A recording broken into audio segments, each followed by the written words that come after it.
जय श्री गणेश। प्यारे भक्तों, आज सोमवार के दिन आप सभी श्रवण करेंगे सभी मनोकामना को पूर्ण करने वाली महादेव जी की पावन कथा। सोमवार का व्रत चंद्रदेव और भगवान भोलेनाथ की अर्चना हेतु किया जाता है। इस व्रत को श्रद्धा पूर्वक करने से मानसिक कलेशों से छुटकारा मिलता है एवं सभी मनोकामनाएं पूर्ण होती है। सोमवार के दिन उपवास रखकर भगवान शंकर, माँ पार्वती की पूजा अर्चना करनी चाहिए तथा दिन में एक बार भोजन करना चाहिए। सोमवार का व्रत रखने से स्त्रियों को पति पुत्र का सुख मिलता है। अब आइए हम श्रवण करते हैं सोमवार व्रत की पौराणिक कथा। शिव पुराण की कथा के अनुसार एक बार वासकाल नामक गांव में बिंदुक नाम का ब्राह्मण रहता था। वह बड़ा दुरात्मा और महापापी था। उसकी स्त्री बहुत सुंदर थी, लेकिन वह कुमार्ग पर ही चलता था। उसकी पत्नी का नाम चंचूला था और वह सदैव धर्म के पालन में लगी रहती थी। इस तरह कुकर्म में लगे हुए उस ब्राह्मण के साथ उसे बहुत वर्ष बीत गए। अपने धर्म के नष्ट होने के डर से कभी भी अपने धर्म से विचलित नहीं हुई, लेकिन उसका पति तो दुराचारी था। इसलिए दुराचारी पति के आचरण से प्रभावित होकर वह स्त्री भी अपनी पति की ही तरह दुराचारणी हो गई। बहुत समय बीत जाने के बाद वह दूषित बुद्धि वाला दुष्ट ब्राह्मण समय के अनुसार मृत्यु को प्राप्त होकर नरक में चला गया। बहुत दिनों तक नरक के दुख भोग कर वह पापी एक भयंकर पिशाच हो गया। दूसरी तरफ उस दुराचारी पति की मृत्यु के पश्चात चंचुला बहुत समय तक अपने पुत्रों के साथ अपने घर में ही रहती थी। एक दिन ईश्वर कृपा से वह अपने भाई बंधुओं के साथ एक तीर्थ क्षेत्र में चली गई। तीर्थ यात्रियों के साथ उसने तीर्थ के जल में स्नान किया और अपने भाइयों के साथ इधर उधर घूमने लगी। वहां उसने एक देव मंदिर में एक ब्राह्मण को भगवान शिव की परम पवित्र और उत्तम पौराणिक कथा कहते हुए सुना। वह ब्राह्मण कह रहे थे कि वो स्त्रियां पर पुरुषों के साथ व्यभिचार करती है, यमराज के दूत उन्हें बहुत कष्ट देते हैं। ऐसा सुनकर चंचुला भय से कांपने लगी। उसने विचार किया कि उसने तो अपने पति के साथ बहुत पाप किए हैं, तो उसे भी उन पापों का दंड भोगना पड़ेगा। इसके बाद उसे चैन नहीं आया और उसने उस ब्राह्मण से विनती की, हे प्रभु, मेरे ऊपर आप कृपा करें और मेरा उद्धार करें। मैं आपके प्रवचन सुनकर भय से कांप रही हूँ और इस संसार से मुझे वैराग्य हो रहा है। मैंने जीवन भर दुराचार किया है।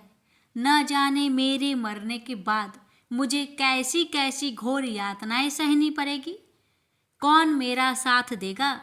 यमराज के उन भयंकर दूतों को मैं कैसे देख पाऊंगी? हे प्रभु, आप मेरा कल्याण करें। चंचुला के इन वचनों को सुनकर ब्राह्मण बोले, हे चंचुला, ये तो बड़े सौभाग्य की बात है। भगवान शंकर की कृपा से शिव पुराण की कथा को सुनकर तुम्हारा मन समय पर ही सावधान हो गया। पश्चाताप ही पाप करने वाले पापियों के लिए सबसे बड़ा प्रायश्चित है।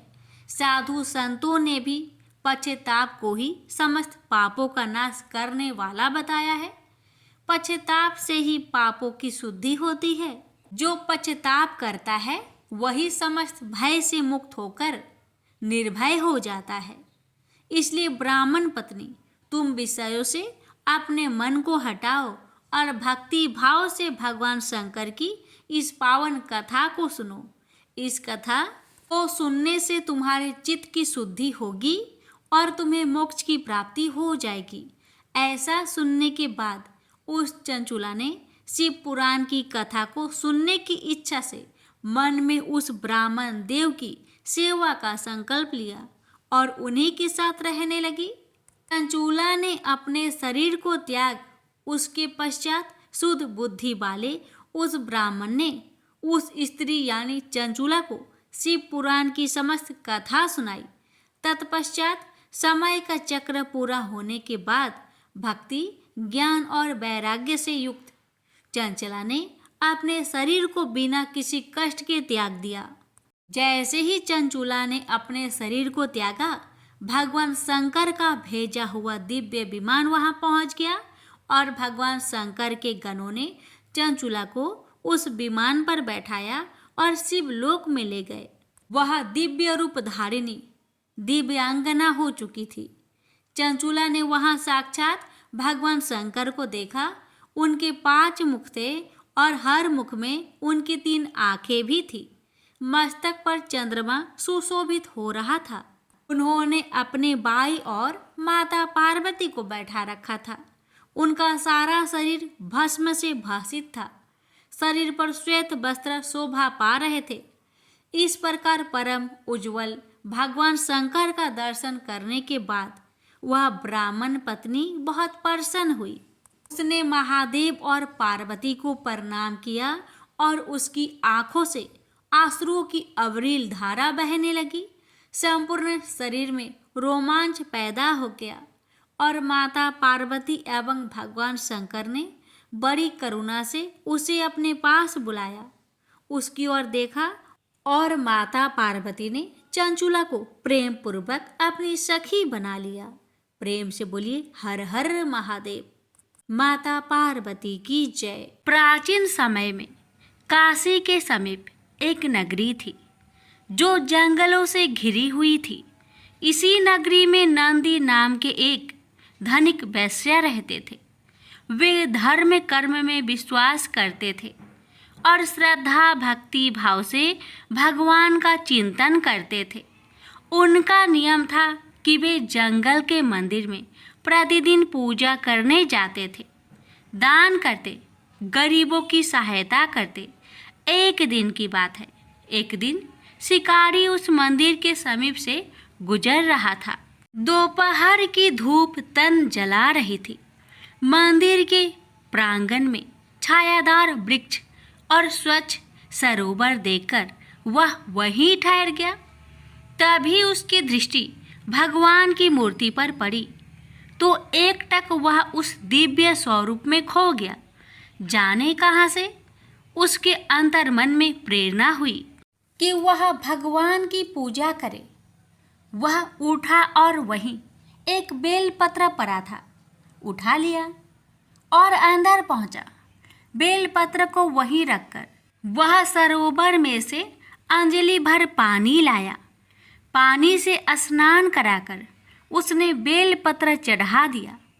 फिर अपनी बुद्धि के अनुसार अपनी हथेली दांतों से काटकर रक्त चढ़ा दिया। पूजा से निवृत्त होकर वह पेड़ के नीचे लेटा तो उसे भूख प्यास नहीं लग रही थी, जबकि वह सुबह का भूखा था। इसे भगवान का ही चमत्कार समझकर उसने रोज वहां आकर पूजा करने का निश्चय किया। दूसरे दिन प्रातःकाल नंदी वैश्य पूजा करने आए। मंदिर में सड़ा हुआ बेलपत्र और खून के छींटे देखकर वह अबाक रह गए। यह अमंगल कार्य किसने किया?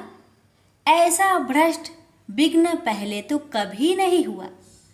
अवश्य मेरी पूजा में कोई त्रुटि रह गई है। ऐसा सोचकर उन्होंने मंदिर को धो पोंछकर स्वच्छ किया और अपनी पूजा की। तत्पश्चात घर लौटकर अपने पुरोहित को यह सब बताया। अवश्य कोई दुष्ट जंगली होगा। कल मैं स्वयं चलूँगा और उसे डांटूंगा कि ऐसा अनर्थ करने से महादेव रुष्ट हो जाएंगे। पुरोहित ने कहा। अगले दिन दोनों पूजा सामग्री लेकर मंदिर पहुँचे। वहाँ कल जैसी ही स्थिति आज भी थी। नंदी वैश्य और पुरोहित ने मंदिर को फिर साफ किया और शिव के महामंत्र का जाप किया। वेद मंत्रों के धुन से आसपास का वातावरण गूंज उठा, परंतु दोनों की दृष्टि मंदिर आने वाले मार्ग पर लगी थी। शिकारी दोपहर के समय आ गया। शिकारी की भयंकर आकृति देखकर दोनों भयभीत हो गए। ऐसे खूंखार मानव से, जो राक्षस सदृश लग रहा था, डर जाना स्वाभाविक था। दोनों ही भगवान रुद्र की विशाल मूर्ति के पीछे जा छिपे।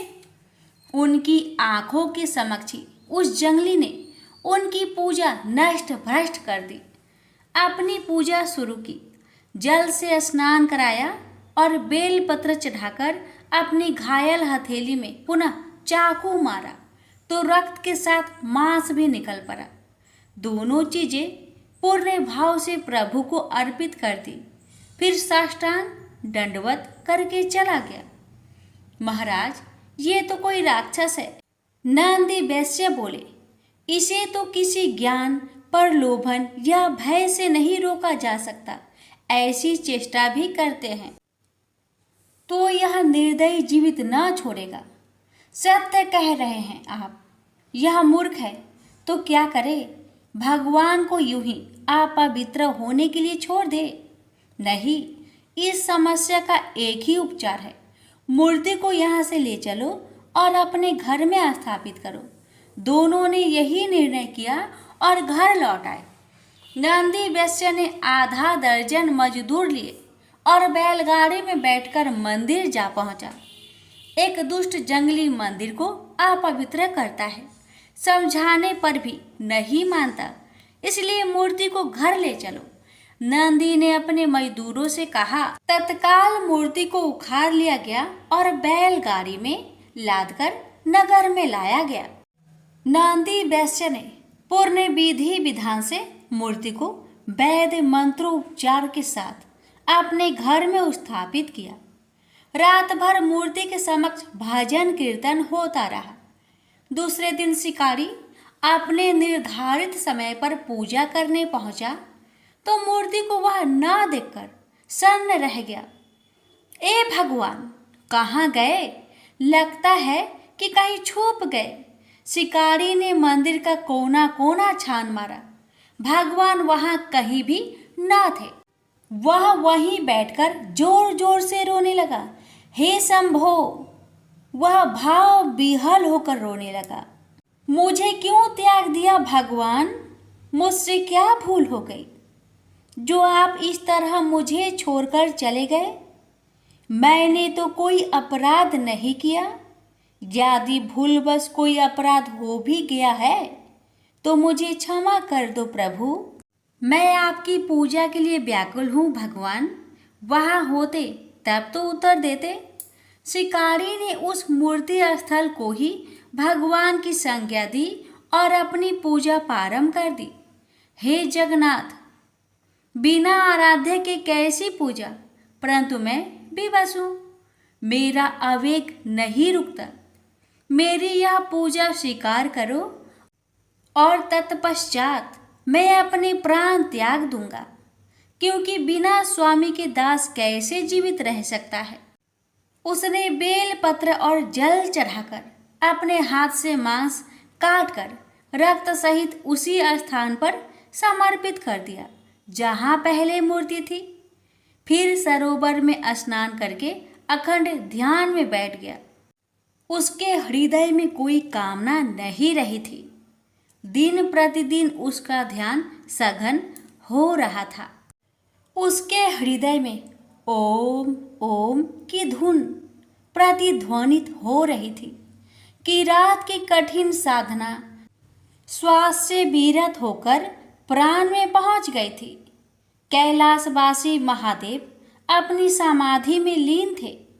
जब भक्त की प्राणयुक्त पुकार उनके मर्म से टकराई तो भगवान भोलेनाथ ने समाधि छोड़ दी और दिव्य दृष्टि से चहु और देखा। कि रात को निष्काम भक्ति करते देखा तो दौड़े उसके समक्ष पहुंचे। वत्स, आंखें खोलो, मैं तुम्हारे समक्ष हूँ। तुम्हारे कठिन तप और भक्ति भाव से मैं अति प्रसन्न हूँ। तुम अपनी अभिलाषा व्यक्त करो। भगवान रुद्र ने प्रेम पूर्वक कहा। किरात ने आंखें खोली तो समक्ष अपने आराध्य को देखा। भगवान वह बेहाल होकर उनके चरणों से लिपट गया। अपने दर्शन देकर मुझे कृतार्थ किया। मैं सिर्फ इतनी अभिलाषा रखता हूँ कि मैं सदैव आपके ध्यान, भक्ति और सेवा में निरत रहूं। तथास्तु, आज से तुम मेरे पार्षद हुए, मैं तुम्हें अपनी सेवा में लेता हूँ। किरात प्रसन्नता से नाच उठा। उसकी यह दशा देखकर भोले भंडारी भी डमरू बजाने लगे और सुंदर नृत्य कर उठे। उनका डमरू बजा तो देवी देवताओं ने भी अन्य वाद्य यंत्रों से उस आनंद पूर्वक स्थिति का आनंद बढ़ा दिया। तीनों लोकों में ओम ओम की प्रतिध्वनि हो रही थी। शंख, मृदंग, ढोलक इत्यादि की सुरीली लय से सर्वत्र आनंद उमड़ उठा। शिव भक्तों में तो जैसे आनंद का बाढ़ आ गई। चहु और बम भोले गुंजयमान हो रहा था। नंदी वैश्य भी अपने घर में बैठे थे। जब उन्होंने सुना कि जंगल वाले मंदिर पर स्वयं देवाधिदेव डमरू बजाकर नृत्य कर रहे हैं, तो वह नंगे पांव ही दौड़ते चले गए। मंदिर पर अपार भीड़ एकत्र थी। कितना विहंगम दृश्य था। नंदी वैश्य ने किरात को भगवान शंकर के साथ नृत्य करते देखा तो उन्हें आश्चर्य के साथ किरात के प्रति अपने पूर्व विचारों पर क्षोभ हुआ कि मैं कितना अधम हूँ, जो भगवान के प्यारे भक्त को अपशब्द कहता था। मैंने ही उसे उसके आराध्य की पूजा ना करने देने का निष्फल प्रयास किया। नंदी वैश्य दौड़कर किरात के चरणों से लिपट गया। हे महात्मन, मेरा अपराध क्षमा करो। मैंने ही भगवान की मूर्ति ले जाने का अपराध किया। मैं अधम हूँ, मुझे क्षमा करो। उठो मेरे प्रेरक। किरात ने नंदी को उठाया। तुम्हारी ही कृपा से तो मुझे जैसे अबुद्धि को भगवान के साक्षात दर्शन हुए। मैं तुम्हारा ऋणी हूँ। तुम महान हो भक्त, तुम्हारी भक्ति श्रेष्ठ है। अब तुम ही मेरा उद्धार कर सकते हो। मैं तुम्हारी शरण में हूँ। किरात ने उन्हें भोलेनाथ के समक्ष प्रस्तुत किया। हे महाकाल, भोलेनाथ ने कहा, यह कौन है? मैं इसे नहीं पहचानता। नाथ, यह आपके परम भक्त है, प्रतिदिन आपकी पूजा करते हैं। मुझे स्मरण नहीं, मुझे तो केवल तुम ही याद हो। तुम ही मेरी प्रेमी हो, मैं तो उनका मित्र हूँ, तो निष्काम हृदय से मेरा सुमिरन करते हैं। हे जगत पिता, मैं आपका भक्त हूँ और आप मेरे गुरु हैं, मित्र हैं। आपने मुझे स्वीकार किया, इन्हें भी स्वीकार कीजिए। भक्त की इच्छा भगवान पूर्ण ना करे। भक्त किरात ने नंदी को स्वीकार किया तो भगवान जगन्नाथ कैसे अस्वीकार करते? तथास्तु, महादेव ने कहा। नंदी वैश्य प्रसन्नता से प्रभु के चरणों में गिर गए। यही किरात और नंदी वैश्य भगवान के गण नंदी और महाकाल के नाम से प्रसिद्ध हुए। प्रेम से बोलिए हर हर महादेव। माता पार्वती की जय। एक बार भगवान शिव भगवती पार्वती के साथ कैलाश के शिखर पर विहार कर रहे थे। उस समय पार्वती का सौंदर्य खिल रहा था। उस सौंदर्य को देखकर भगवान शिव मन ही मन सोचने लगे कि नारी का जन्म अत्यंत शोभनीय है। फिर उन्होंने प्रेम से विभोर होकर पार्वती का मुखमंडल स्पर्श करते हुए कहा, प्रिय, तुम्हारी कृपा से मेरी सारी मनोकामनाएं पूर्ण हो चुकी है, कुछ भी शेष नहीं रहा। फिर भी मेरी एक इच्छा है, तुम उसे पूर्ण कर दो। तब पार्वती ने कहा, शंभो, आपकी कौन सी इच्छा है, बताइए, मैं अवश्य उसे पूर्ण करूंगी। अब शिव ने अपनी इच्छा बताते हुए कहा, देवी, मेरी इच्छा है कि तुम मृत्यु लोक में पुरुष का रूप में अवतरित हो और मैं स्त्री रूप में अवतरित होऊंगा। इस समय जिस प्रकार मैं तुम्हारा पति हूँ तथा तुम मेरी प्राण प्रिय पत्नी हो, उसी प्रकार का दाम्पत्य प्रेम उस समय भी हो। यही मेरी इच्छा है, तुम इसे पूर्ण करो। भगवान शिव की बात सुनकर भगवती पार्वती मुस्कुरा उठी। उन्होंने शिव को आश्वासन देते हुए कहा, प्रभु, आपकी इच्छा को पूर्ण करने के लिए मैं अवश्य मृत्यु लोक में पुरुष रूप में अवतरित होंगी। आपकी प्रसन्नता के लिए मैं पृथ्वी पर वासुदेव के घर में पुरुष रूप में श्री कृष्ण होकर जन्म लूंगी। लेकिन महादेव, आपको भी मेरी प्रसन्नता का ध्यान रखना होगा। भगवान शिव उत्साह पूर्वक बोले, देवी, मैं तुम्हारी प्रसन्नता के लिए क्या करूं? आपको भी स्त्री रूप में अवतरित होना पड़ेगा। पार्वती ने भी अपनी इच्छा बताई। भगवान शिव अत्यंत प्रसन्न होकर बोले, शिवे, तुम्हारी पुरुष रूप से श्री कृष्ण के रूप में अवतरित होने पर मैं भी स्वयं तुम्हारी प्राण सदृश वृषभानु की पुत्री राधा के रूप में प्रकट होकर तुम्हारे साथ विहार करूंगा। और इसके साथ साथ मेरी 8 मूर्तियां भी रुक्मणी, सत्यभामा, जाम्बंती 8 पटरानियों के रूप में मृत्यु लोक में अवतरित होंगे। यह सुनकर भगवती पार्वती ने शिव से कहा, प्रभु, तब आपकी मूर्तियों के साथ मैं ऐसा यथोचित विहार करूंगी जैसा ना तो किसी ने किया है और ना ही कहीं सुना गया है। विजया और जया नामक मेरी दोनों सखियां उस समय श्रीदाम एवं वासुदाम नाम से पुरुष रूप से प्रतिष्ठित होगी। पूर्व काल में विष्णु जी के साथ मेरी प्रतिज्ञा हुई है, जिसके अनुसार वे उस समय जब मैं श्री कृष्ण होंगी, वो मेरे बड़े भाई होंगे। वे महान बलशाली तथा आयुध धारण करने वाले बलराम के नाम से प्रसिद्ध होंगे। इस प्रकार मैं पृथ्वी पर अवतरित होंगी और देवताओं के कार्य संपन्न करूंगी तथा अंत में महान कीर्ति स्थापित करके पृथ्वी से वापस चली जाऊंगी। पूर्व काल में भगवती और विष्णु जी ने युद्ध में जिन राक्षसों का संहार किया था, वे द्वापर के अंत में बहुत से राजाओं के रूप में उत्पन्न हो गए। उनके भार को न सह सकने के कारण पृथ्वी गौरूप धारण कर समस्त देवताओं के साथ ब्रह्मा जी के पास गई। पृथ्वी को साथ लेकर ब्रह्मा जी कैलाश पर पहुंचे। वहां उन्होंने भगवती से राक्षसों का संहार करने का निवेदन किया। तब भगवती ने कहा, ब्राह्मण, मैं स्त्री स्वरूप में उन राजाओं का वध नहीं कर सकती, क्योंकि उन्होंने भक्ति पूर्वक मेरे स्त्री स्वरूप का ही आश्रय ग्रहण किया है। लेकिन हाँ, मेरी जो भद्रकाली मूर्ति है, वह वासुदेव के घर में पुरुष रूप में जन्म लेगी। वासुदेव की पत्नी देवकी के गर्भ से श्याम अवतार लेंगे। वे कंस आदि दुष्ट राजाओं का संहार करेंगे। भगवान विष्णु भी अपने अंश से उत्पन्न होकर महाबली अर्जुन के रूप में प्रसिद्ध होंगे। धर्मराज युधिष्ठिर होंगे। देव भीमसेन तथा अश्वनी कुमारों के अंश से नकुल और सहदेव उत्पन्न होंगे। ये सब धर्म परायण होंगे। दुष्ट दुर्योधन आदि का पांडवों से युद्ध होगा।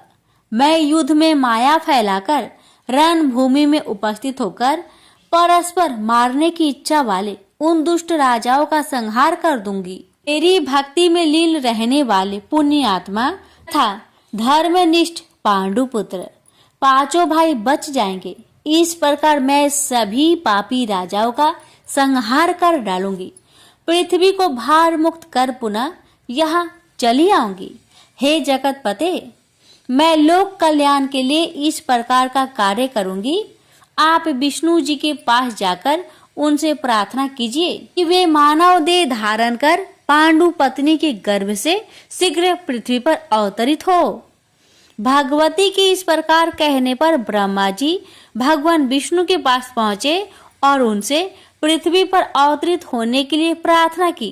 तब भगवान विष्णु ने उन्हें आश्वासन दिया कि मैं इंद्र देव के द्वारा कुंती के गर्भ से मानव रूप धारण कर अवतरित होऊंगा। इस प्रकार ब्रह्मा जी से प्रार्थना करने पर साक्षात भगवती देवताओं का कार्य सिद्ध करने के लिए अपने अंश से वासुदेव पुत्र श्री कृष्ण रूप में अवतरित हुई और भगवान विष्णु ने भी महान बल पराक्रम श्री बलराम तथा पांडु के दूसरे पुत्र अर्जुन इन दो रूपों में जन्म लिया। भगवान शिव भी पीछे नहीं रहे। उन्होंने श्री वृषभानु गोप के घर में अपनी लीला से स्त्री रूप से जन्म लिया और राधा नाम से विख्यात हुए। उन्होंने प्रतिदिन कृष्ण के पास जाकर प्रेम पूर्वक उन्हें अपनी गोद में बैठाकर अत्यंत आदर से उन्हें देखा करती। प्रेम से बोलिए उमापति शंकर भगवान की जय। जय श्री कृष्ण। राधे राधे। पौराणिक मान्यता के अनुसार राजा बलि पूर्व जन्म में जुआरी था। एक दिन उसे जुए में कहीं से कुछ पैसे मिले। उन पैसों से उसने अपनी प्रियतमा वैश्या के लिए कुछ सुंदर माला, इत्र व चंदन खरीदा और कामातुर होकर उसने मिलने के लिए जल्दी जल्दी चला जा रहा था। तभी एक पत्थर से ठोकर खाकर वह मूर्छित हो गया। कुछ देर में जब होश आया तो उसने अनुभव किया कि मेरी मृत्यु अब निकट है। पूर्व जन्म के किसी पुण्य से उसके मन में सतबुद्धि उत्पन्न हुई और वैराग्य जगा। जुआरी ने कभी किसी महात्मा से सुना था कि कोई भी वस्तु शिव अर्पण कर देने से बहुत पुण्य होता है। उसने सोचा माला, इत्र, चंदन तो प्रियतमा तक पहुंच नहीं सकता। शिव अर्पण कर देने से कुछ अच्छा होगा तो हो जाएगा, अन्यथा मर तो रहा ही हूं और माला, इत्र, चंदन भी जमीन पर गिरकर बेकार जा रहे हैं। यही सोचकर जुआरी ने माला, इत्र व चंदन भगवान शिव को अर्पण कर दिया। जुआरी की मृत्यु होने पर यमराज के दूत उसे पकड़ कर ले गए। यमराज ने चित्रगुप्त से कहा, इसका बही खाता देखो। चित्रगुप्त ने कहा, यह तो जन्म जन्मांतर का पाप ही है। बस अभी अभी थोड़ी देर पहले जुए में जीते पैसे से इसने वैश्य के लिए माला, इत्र व चंदन खरीदा था।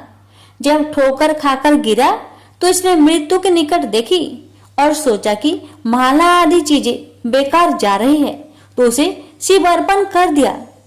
जब कोई भगवान को माला अर्पण करने वाला तो था ही नहीं, न ही इसने भगवान के लिए माला खरीदी थी। बस यही इसका पुण्य है। यमराज ने कहा, यह तो इसका पुण्य ही माना जाएगा। यमराज ने जुआरी से पूछा, पहले तुम पुण्य का फल भोगे हो या पाप का? जुआरी ने कहा, मैं तो जन्म जन्मांतर का पापी हूँ। पाप का फल भोगने में पता नहीं कितना समय लगे, इसलिए मैं पहले पुण्य का फल भोगना चाहता हूँ। भगवान शंकर की कृपा से जुआरी बन गया इंद्र। राज ने कहा, शिव अर्पण के पुण्य से तुम 3 घड़ी के लिए इंद्र लोक के मालिक बन गए हो। भगवान शिव के बिना भक्ति की आराधना से जमीन में गिरी हुई गंध पुष्प से एक महापातक की को कितना बड़ा फल मिला। जो लोग श्रद्धा और भक्ति के साथ भगवान शिव को गंध, पुष्प व जल अर्पण करते हैं, उनकी आराधना करते हैं, तो उन्हें सहज मुक्ति मिलती है। उसी समय देवगुरु बृहस्पति आए और जुआरी को ऐरावत हाथी की पीठ पर बैठाकर इंद्र लोक ले गए। जुआरी जब इंद्र आसन पर बैठा, अप्सराएं नृत्य करने लगी, गंधर्व गान करने लगे। उन गंधर्वों में नारद जी भी थे। यह देखकर उन्हें हंसी आ गई। जुआरी ने कहा, इंद्र के दरबार में वे आदमी, बताओ क्यों हंसते हो? नारद जी ने कहा, जुआरी तू जीवन प्रयत्न जुआ खेलता रहा। तूने यही सोचा कि शिव अर्पण करने से कुछ होता होगा तो हो जाएगा, न होगा तो मर तो ही रहा हूं, और माला, इत्र आदि भी बेकार ही जा रहे हैं। आज इसका परिणाम यह हुआ कि तुम 3 घड़ी के लिए ही सही इंद्र लोक के स्वामी बन गए, इसलिए मुझे हंसी आ रही है। नारद जी की बात सुनकर जुआरी के ज्ञान चक्षु खुल गए। ज्ञान की चिंगारी जब पाप के ईंधन पर गिरती है तो पाप जलते हैं। जुआरी सिंहासन से उतरा और नारद जी से कहा, गुरुदेव, अब भगवान शंकर के अलावा कोई शरण नहीं है। हम सारे इंद्र आसन पर ही तुलसी रख देते हैं। शिव के समान देव नहीं, शिव के समान गति नहीं, शिव के समान दाता नहीं है, शिव के समान योद्धा नहीं है। इतना कहकर जुआरी ने स्वर्ग की निधियों का ऋषियों को दान करना शुरू कर दिया। उसने ऐरावत हाथी, अगस्त्य जी को उच्च श्रवण नाम का घोड़ा, विश्वामित्र को कामधेनु गाय, महर्षि वशिष्ठ को चिंतामणि रत्न, गालवल जी को और कल्प वृक्ष कौंडिन्य मुनि को दे दिया। भगवान शंकर को प्रसन्न करने के लिए जुआरी ने कुछ ही देर में सारा इंद्रलोक दान कर दिया। तभी 3 घड़ी बीत गई।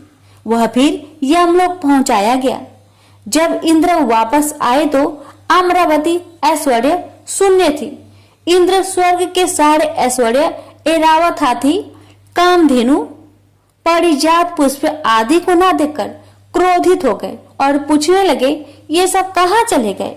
तब देवगुरु बृहस्पति बोले, सब कुछ जुआरी ने दान दे डाला। बड़ी भारी सत्ता मिलने पर जो परमार्थ में न पड़कर सत्कर्म में लगे रहते हैं वे ही धन्य हैं, वे ही भगवान शंकर के प्रिय भक्त है। इंद्र स्वर्ग की निधियों को वापस लाने में अपने कार्य को सिद्ध करने के लिए देवगुरु बृहस्पति को लेकर यमराज के पास समयनी पूरी पहुंचे और जुआरी की शिकायत करने लगे। यमराज ने जुआरी से अपना पक्ष रखने को कहा। जुआरी ने कहा, हमको जो करना था हमने कर लिया, अब आपको जो करना हो वह आप कर लो। यमराज ने इंद्र से कहा, आप बूढ़े हो गए हैं, किंतु अभी तक आपके राज्य से संबंधित आसक्ति दूर नहीं हुई है। जुआरी का पुण्य आपके 100 यज्ञों से ही कहीं महान है। जाइए ऋषियों के चरणों में पड़कर या धन देकर अपने रत्न लौटा लीजिए। यमराज ने जुआरी से कहा, दान का पुण्य भूलोक में ही होता है, स्वर्ग में दान नहीं करना चाहिए, इसलिए तुझे नरक की यातना भोगनी ही होगी। तब चित्रगुप्त ने यमराज से कहा, इसने भगवान शिव के नाम पर ऐसे उत्तम ऋषियों को इतनी बहुमूल्य वस्तुएं दी है, तब इसे नरक की यातना क्यों भोगनी पड़ेगी? शिव के नाम पर स्वर्गलोक, मृत्युलोक या कहीं पर भी कुछ दिया जाए तो उसका अच्छा फल मिलता है। इसके जितने भी पाप थे वे सब भगवान शिव के प्रसाद से भस्म होकर पुण्य में परिणित हो गए हैं। यमराज सोचने लगे, अब ये जुआरी नरक नहीं जाएगा, अब तो यह इंद्र ही होगा, क्योंकि इस बार तो इसने विधिवत पूरा इंद्र लोक ही दान कर दिया है। उसी पुण्य के प्रभाव से वही जुआरी अगले जन्म में महान भक्त प्रहलाद का पुत्र राजा बलि हुआ। यहाँ पर भी वह पूर्व जन्म के शिव पूजन के पुण्य से इतना त्यागी हुआ कि गुरु शुक्राचार्य के मना करने पर भी उसने भगवान वामन को अपना सर्वस्व समर्पित कर दिया। वामन भगवान राजा बाली से बोले, हम तुम्हें क्या दे? बाली ने कहा, भगवान, हमारी जिधर भी दृष्टि जाए उधर हम आपका ही दर्शन करें। राजा बलि की बैठक के 52 दरवाजे हैं। भगवान ने सोचा, न जाने किस दरवाजे पर बाली की दृष्टि चली जाए। यही सोचकर 52 दरवाजे पर शंख चक्र गदा पद्म धारण किए हुए ब्रह्मांड के स्वामी पहरेदार के रूप में विराजमान हो गए। कोई भी याचक राजा बलि के द्वार पर कुछ मांगने जाता है तो उनके द्वार पर विराजमान भगवान विष्णु स्वयं उन्हें मुंह मांगी वस्तुएं देते हैं। इसलिए प्रहलाद जी ने भगवान की स्तुति करते हुए कहा, इंद्र, कुबेर आदि देवताओं के द्वारपाल तो आप कभी नहीं बने, परंतु आप हम असुरों के द्वारपाल बन रहे हैं। इससे लगता है कि आप हम असुरों के पक्षपाती हैं। इस प्रसंग से गीता में भगवान का यह कथन सत्य सिद्ध हो जाता है कि पत्र, पुष्प, फल, जल जो कुछ भी भगवान के लिए अर्पित किया जाता है वह अनंत गुना होकर वापस आता है। प्रेम से बोलिए, हर हर महादेव, माता पार्वती की जय, विष्णु भगवान की जय। कथा इस प्रकार है। बैजू निहायत ही सीधा और सरल इंसान सवेरे शाम जानवर चराता। और बाकी का समय मंदिर की साफ सफाई में। पुजारी बाबा 2 महीने के लिए तीर्थ में जा रहे थे। बैजू को बुलाया और कहा, बैजू, मंदिर की सारी जिम्मेदारी तुम्हारे ऊपर है, और एक बात, भोलेनाथ को भोग लगाए बिना खुद भोजन मत ग्रहण करना। बैजू दूसरे दिन नहा धोके जैसे तैसे बन पड़ा। भोजन तैयार करके भोलेनाथ के सामने थाली लेके हाजिर। बाबा भोजन कर लो। बाबा तस से मस नहीं हो। सवेरे से शाम हो गई, न बाबा ने भोजन ग्रहण किया और न ही बैजू ने। 2-3 दिन यही सिलसिला चला। चौथे दिन बैजू का धीरज टूट गया। पास पड़ी लाठी उठाई और जाकर दिया शिवलिंग पे। तत्काल भोलेनाथ हाजिर, पीठ मलते हुए। बोलो बैजू, क्या बात है? 4 दिन से तुम्हारे चक्कर में बिना कुछ खाए पिए गुहार लगाए रहे हैं, सुनाई नहीं पड़ा? और लाठी जकड़ा नहीं की हाजिर। चलो भोजन करो तो हम भी कुछ खाए। बेचारे भोलेनाथ पीठ मल दे चुपचाप आनंद के अतिरिक्त में डूबे। कच्चा पक्का जैसा भी था खाने लगे। बैजू ने कहा, बाबा कस के लगा है, तुम रुको यहीं पर। कहते हुए बैजू अंदर जाके चंदन ले आया और भोलेनाथ की पीठ पे लगाने लगा। भोजन उपरांत भोलेनाथ जब चलने लगे तो बैजू बोला, कल समय से आ जाना। बाबा ने कहा, ठीक है, बिल्कुल बैजू, मैं चल आऊंगा। अगले दिन भोलेनाथ माता पार्वती के साथ विराजमान थे। तो बैजू ने कहा, बाबा ये कौन है आपके साथ? आपकी अम्मा है। भोलेनाथ मुस्कुराते हुए बोले, ये माता अन्नपूर्णा है। बैजू ने माता को पुकारते हुए तुरंत बेचारा भाग के दरी ले आया, बिछाया। अंदर से 2 थाली में भोजन लेके हाजिर हुआ। भोलेनाथ ने पूछा, बैजू तुम्हारे लिए भोजन बचा है ना? बैजू क्या बताता, बोला, हाँ बाबा, आप चिंता ना करो, बहुत भोजन है। आनंद में डूबे आश्रुपूरित नेत्र से भोजन खत्म किया। तीसरे दिन फिर माता पार्वती के साथ विराजमान, वो भी समय से पहले। बैजू हकबकाया, बाबा आज इतनी जल्दी कैसे आ गए? माता पार्वती मुस्कुराई और बोली, बैजू आज खाना मैं बनाऊंगी। लाख मना करने के बावजूद बैजू की एक न चली। माता पार्वती ने भोजन तैयार किया और 3 थाली में सजा के ले आई। भोजन शुरू। बैजू ने जिंदगी में ऐसा स्वादिष्ट भोजन किया न था। वहीं भाव व प्रेम के भूखे भोलेनाथ ने पार्वती मैया से कहा, शिवा, हाँ स्वामी, आज भोजन में आनंद नहीं आ रहा है। क्यों? माता के आंखों से आंसू निकल रहे थे। सच स्वामी, ना वो स्वाद है ना वो रस। धन्य है माता अन्नपूर्णा, जिनके नाम मात्र से भोजन में मिठास बढ़ जाए। उनको खुद का बनाया भोजन बेस्वाद लग रहा था। 2 महीनों का भोग सामग्री और कहाँ 3 आदमी का भोजन। बेचारे बैजू को अपने जानवर तक बेच देने पड़े। किन्हीं कारण बस पुजारी बाबा बजाय 2 महीनों के 1 महीने के अंदर ही तीर्थ से वापस लौट आए। पुजारी बाबा ने बैजू को बुलवाया और कहा, बैजू भोलेनाथ को समय से भोग लगाता था ना? बैजू ने बोला, हाँ पुजारी बाबा, पर बाबा आप तो कह रहे थे कि भोलेनाथ अकेले आएंगे, पर भोलेनाथ तो माता अन्नपूर्णा के साथ आते हैं और दोनों जन पेट भर भर के भोजन करते हैं, इसलिए मुझे अब तो अपना जानवर तक बेचना पड़ा। पुजारी बाबा बैजू की बात सुनकर आश्चर्य में पड़ गए, क्योंकि पुजारी बाबा जानते थे कि बैजू झूठ नहीं बोल सकता। पुजारी बाबा ने बोला, बैजू क्या सच में भोलेनाथ माता पार्वती के साथ आते थे? तो तुम आज एक काम करना, आज तुम फिर भोग लगाओ, मैं भी देखता हूँ कि कौन कौन आते हैं आज में। बैजू बेचारा समय से भोजन लेके हाजिर, बुलाना शुरू। काहे को भोलेनाथ आएंगे? बुलाते बुलाते थक गया, पर भोलेनाथ को न आना था, वो न आए। बैजू कहने लगा, बाबा बाबा आप आइए चाहे न आइए, मैं लाठी नहीं उठाऊंगा। बस शिवलिंग पकड़ के रोए जा रहा था। बाबा आए और बोले, आंखें खोलो बैजू। सामने ही माता पार्वती और भोलेनाथ विराजमान थे। लिपट गया चरणों में। माँ बाबा जो आज तुम न आते तुम्हें जान दे देता अपनी। भोलेनाथ ने बैजू को हृदय से लगाया और बोले, बैजू बेमोल बिक गया तेरे हाथ में, सुन आज से मुझसे पहले लोग तेरा नाम लेंगे, फिर मेरा, आगे बैजू फिर पीछे नाथ, बैजनाथ। प्रेम से बोलिए बैजनाथ भगवान की जय। हर हर महादेव, माता पार्वती की जय। यह बात उस समय की है जब समुद्र मंथन से निकला अमृत कलश दैत्य एक दूसरे के हाथों से छीन रहे थे। इसी बीच एक मनोरम स्त्री उनके बीच में चली आई। सभी उस मनोरम स्त्री के सौंदर्य को देख हठात मोहित हो गए। वे सभी आपस का झगड़ा भूलकर उन मनोरम स्त्री के पास दौड़कर गए।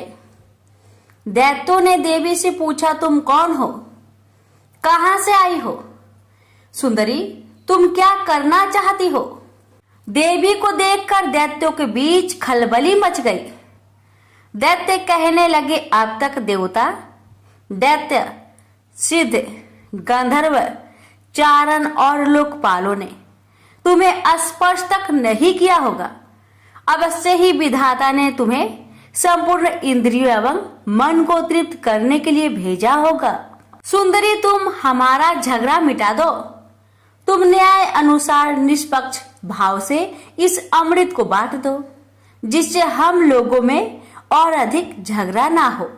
वास्तव में श्री हरि विष्णु योग माया शक्ति से युक्त हो मोहिनी अवतार धारण किए हुए दैत्यों के पास गए थे। योग माया शक्ति के प्रभाव से तीनों लोकों में ऐसा कोई भी नहीं है जिसे बस में नहीं किया जा सकता है। यही योग माया शक्ति आदि शक्ति है।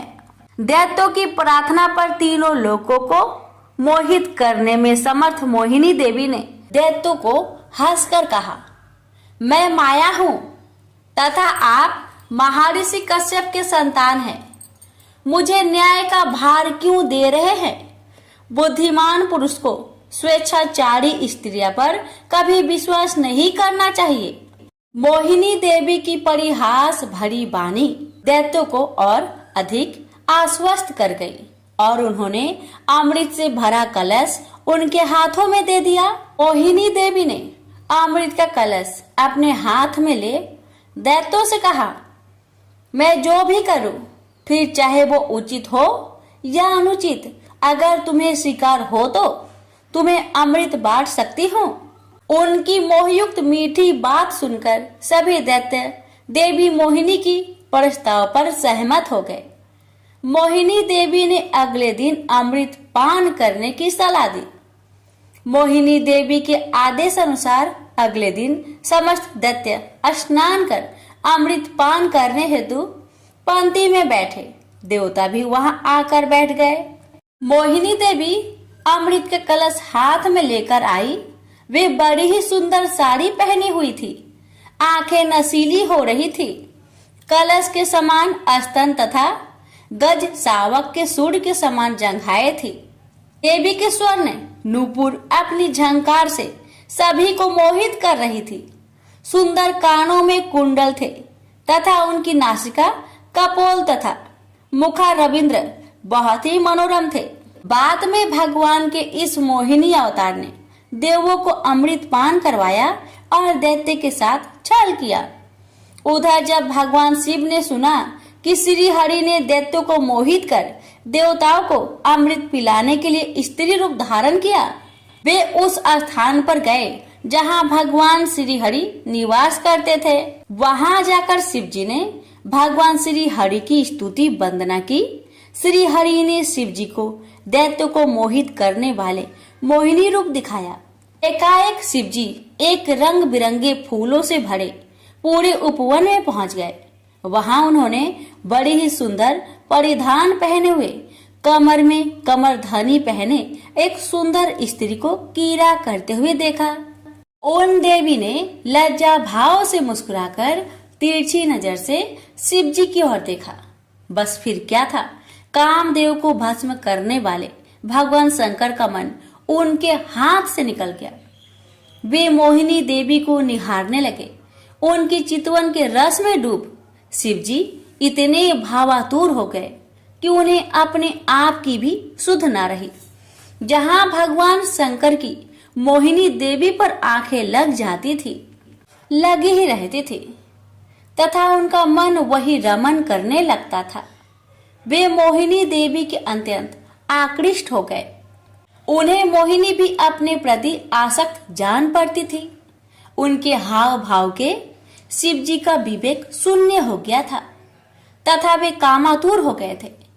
अपने बैरी कामदेव से मानो परास्त होकर महादेव जी विष्णु के मायामयी मोहिनी रूप को जानकर भी पीछे पीछे दौड़ने लगे। पार्वती जी का ख्याल त्याग कर शंकर मोहिनी के पीछे लग गए। उन्होंने उन्मत्त होकर मोहिनी के केस पकड़ लिए। मोहिनी अपने केसों को छुड़वाकर फिर वहां से चल दी। शंकर फिर उसके पीछे पीछे दौड़ने लगे। उस समय पृथ्वी पर जहां जहां भगवान शंकर का वीर्य गिरा, वहां वहां शिवलिंगों का क्षेत्र एवं स्वर्ण की खाने हो गई। तत्पश्चात यह माया है ऐसा जानकर भगवान शंकर अपने स्वरूप में स्थित हुए। प्रेम से बोलिए विष्णु भगवान की जय, उमापति शंकर भगवान की जय। शिव जी की आरती। ओम जय शिव ओंकारा, स्वामी जय शिव ओंकारा, ब्रह्मा विष्णु सदा शिव अर्धांगी धारा। ओम जय शिव ओंकारा, स्वामी जय शिव ओंकारा, एकानन चतुरानन पंचानन राजे, हंसानन गरुड़ासन वृषवाहन साजे। ओम जय शिव ओंकारा, स्वामी जय शिव ओंकारा, दो भुज चार चतुर्भुज, 10 भुज अति सोहे, त्रिगुण रूप निरखते त्रिभुवन जन मोहे। अछि माला बनि माला, मुंड माला धारी, त्रिपुरारी कंसारी करे माला धारी। श्वेतांबर पीतांबर बाघंबर अंगे, सनकादिकी गरुणादिकी भूतादिकी संगे। कर के माध्य का मंडलु चक्र त्रिशूली धारी, सुखकारी दुखहारी जगपालनकारी। ब्रह्मा विष्णु सदा शिव जानत अविवेका, मधु के टप दो मारे सुर भयहीन करे। लक्ष्मी व सावित्री पार्वती संगा, पार्वती अर्धांगी शिव लहरी गंगा। पर्वत सोहे पार्वती शंकर कैलासा, भांग धतुर का भोजन भस्मी में बासा। जटा में गंग बहत है गल मुंडन माला, शेष नाग लिपटावत ओढ़त मृगी छाला।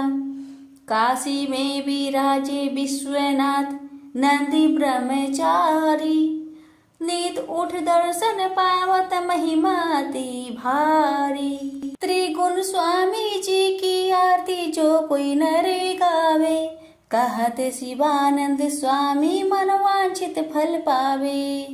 ओम नमः शिवाय, हर हर महादेव, माता पार्वती की जय।